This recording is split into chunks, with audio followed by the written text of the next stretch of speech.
अच्छा, छटेल कनिका शर्मा बोल रही है ये कैरेक्टरलेस लड़की हमें कैसे जज कर सकती है? जो खुद पूरी मोहल्ले की पैदाइश हो वो किसी पर बयानबाजी ना ही करे तो बेहतर है। तेरा ये सूर बोल रहा है कि ये नर्मदा जैसे दिखती है, जिसका खुद का थोड़ा बकरे जैसा दिखता है, वो कैसे बोल सकता है किसी को? वो कैसे दूसरों को कैरेक्टरलेस बोलेगा जिस खुद की अपनी के चार्जर में पूरे मोहल्ले के पूरे गांव के जैक लगे हो? किस हक से बोल रहे हो? तुम्हारी इन हरकतों से और तुम्हारी माता का समर्थन करने से साफ हो गया कि भैया ये जो कनिका शर्मा है ये किसी न किसी बगल के को कटे छीले चाचा की नस्ल है।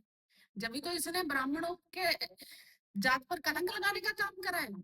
जातिवाद की बात हमने नहीं करी, लेकिन हम यह मानते हैं कि ब्राह्मण जात वो है, ब्राह्मण वो होता है जो पूरे हिंदू समाज को एक सही राह दिखाने का काम करता है। उसका काम नहीं होता है इन सुअरों के यहाँ पे लौटना।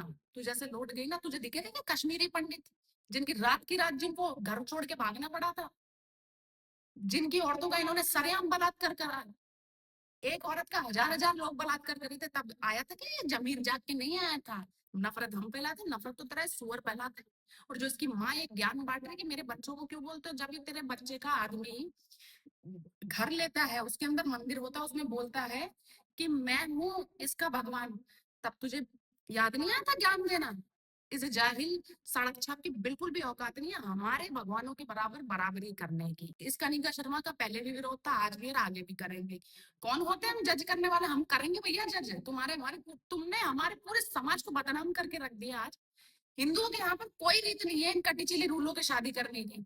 तुम कर रही हो, तुम्हारे कारण और सारी लड़कियां भी इन्फ्लुएंस हो गई और वो भी जाएगी। अरे अच्छा इन्फ्लुएंस करते, हिंदुओं में लड़के मर नहीं गए थे, लेकिन तुम्हारी आदत होगी इन कचरों के यहाँ पे लौटने की। दोबारा कैरेक्टरलेस बोल दिया ना, इतना गंदा इंतजाम मांगूंगा, ध्यान रखना। सोच में मत लेना बोलने की, क्योंकि तुम और तुम्हारे सुअरों जैसे नहीं है हम हमारे धर्म के लिए लड़ाई लड़ते हैं। ब्राह्मण लड़कियां जो फंस जाती है ना इनके चक्कर में, उनको बचाने का काम करते हैं हम। तेरे को भी हमने तो सही शिक्षा दी थी, लेकिन तेरे क्या दिमाग में कचरा फंसा हुआ है। कोई दिक्कत नहीं, वो निकल जाएगा 2 ढाई साल के अंदर, ज्यादा टाइम नहीं है।